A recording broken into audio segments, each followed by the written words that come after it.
boa tarde a todos e a todas. É um imenso prazer estar aqui com vocês.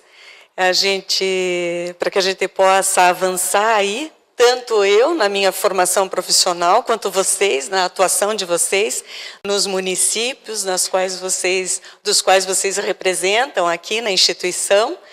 E a gente pretende desenvolver os conteúdos de uma forma como o nosso colega colocou, de modo que vocês possam trazer as questões mesmo vivenciadas e as dificuldades e as dúvidas sobre o tema que nós vamos tratar hoje. Eu me chamo Rosana, eu sou doutora em gestão urbana, então tem mais ou menos há 10 anos que eu venho estudando essa temática, que é uma temática tão importante para nós e nos desperta tanto interesse.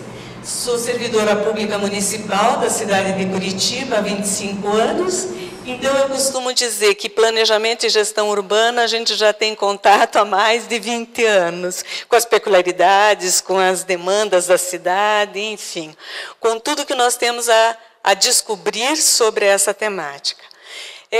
A nossa proposição hoje é trabalhar elementos essenciais do planejamento urbano. Então, nós vamos discutir um pouquinho o que é o planejamento e gestão urbana, né? Porque o plano diretor está inserido numa plataforma de planejamento. Então, quando a gente fala de plano diretor, existe algo que antecede, que a ciência da administração traz, os elementos necessários para se fazer um bom planejamento.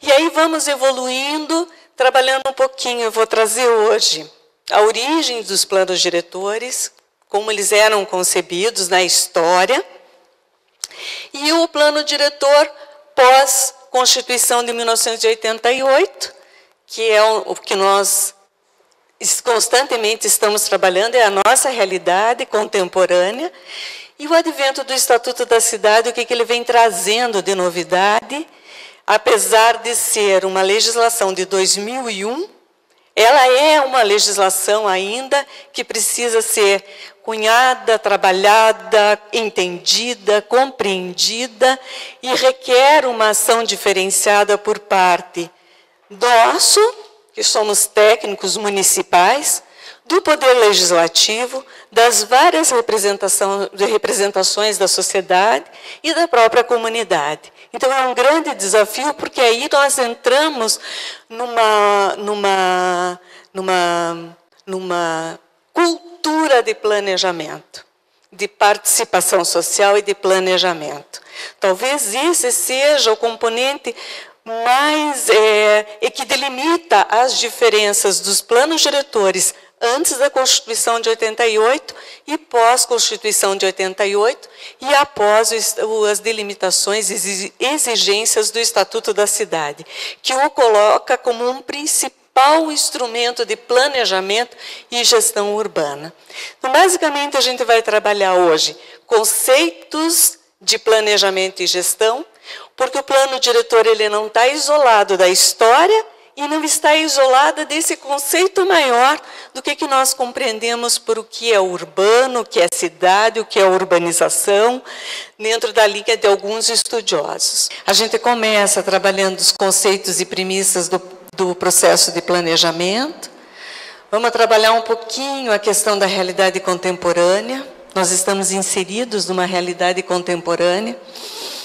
Os conceitos e fundamentação do plano diretor, diante da realidade atual e as suas peculiaridades, o plano diretor, o desenvolvimento urbano, instrumentos do plano diretor municipal, as responsabilidades, as políticas setoriais e a responsabilidade do poder público e os seus respectivos papéis. Para iniciar, então, na nossa discussão hoje, a gente inicia com o conceito de cidade. O conceito de cidade, não existe um conceito fechado. O que a gente tem, do ponto de vista de um decreto-lei número 311, que significa uma cidade com uma área de distrito sede, independentemente das relações que estabelecem no espaço em questão. Então, a cidade é definida como uma área do distrito sede de um determinado território. Se a gente avança um pouquinho, Quando a gente fala de cidade, a gente vai trabalhar com esses conceitos. O que é urbano, o que é urbanismo, o que é desenvolvimento urbano, o que é planejamento, o que é gestão urbana. Então, são conceitos que têm uma relação para o que a gente vai desenvolver aqui.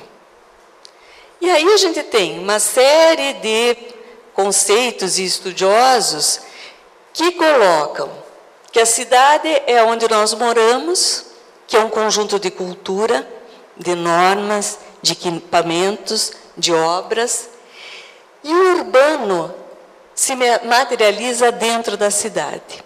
Então, quando a gente vai falar de cidade e urbano, a gente está falando que a cidade é material e o urbano é o modo que vivemos, é a nossa cultura. Então, nós temos aqui distintos municípios, que nesses distintos municípios têm características, culturas, vocações diferentes.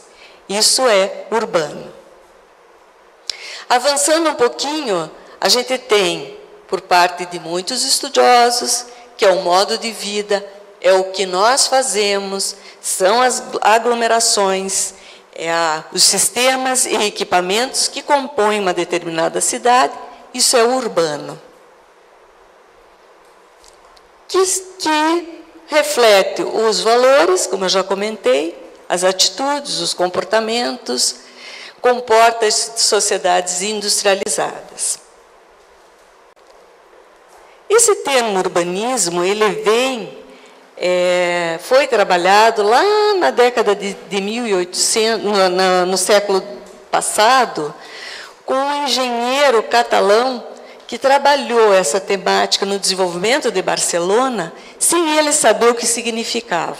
Mas foi o conjunto de modificações que implementou na cidade de Barcelona e aí, a partir disso, surgiu o termo urbanização. É importante a gente saber o que significa urbe, que vem do latim, que é um radical de urbis, e que significa, e que essa mesma palavra ela vai compor o urbano, urbanizado, o subúrbio, a cidade. São alguns conceitos mais gerais que significam o quê?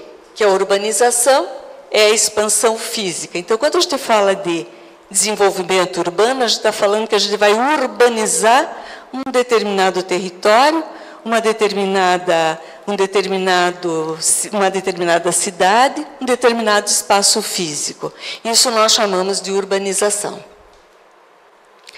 Aí, se a gente vai aos estudiosos, a gente percebe que a urbanização, o urbano, ele não tem a ver só com edificações materiais ou físicas, mas como já comentei anteriormente, ele envolve atitudes, valores, normas, e as próprias ciências sociais procuram ter um conceito do que significa isso, do que significa a vida urbana, do que significa desenvolvimento urbano, do que significa um processo de urbanização. Então, muitas das vezes a gente imagina que o conceito está atrelado às modificações físicas, estruturais, de projetos, e dentro de uma área específica da arquitetura ou da engenharia. E não, pelo contrário. Quando a gente trata essa temática, a gente vai tratá-la também do ponto de vista do desenvolvimento daquela cidade, do crescimento, dos valores, da cultura, do desenvolvimento social, do desenvolvimento físico da cidade, enfim. E Lefebvre, quando a gente estuda esse tema, Lefebvre é um dos estudiosos que traz essa discussão, é um estudioso francês, que traz, e a sua obra mais famosa e que serve para estudos de muitas nas áreas, que se chama o direito à cidade. Quando ele traz esse tema, o direito à cidade, ele traz consigo todas as contradições existentes no meio urbano, no meio ou na cidade. Ele não só traz o desenvolvimento urbano do ponto de vista físico da infraestrutura, mas ele traz toda a relação existente dentro da cidade que muitas vezes determina uma série de intervenções físicas sobre a cidade.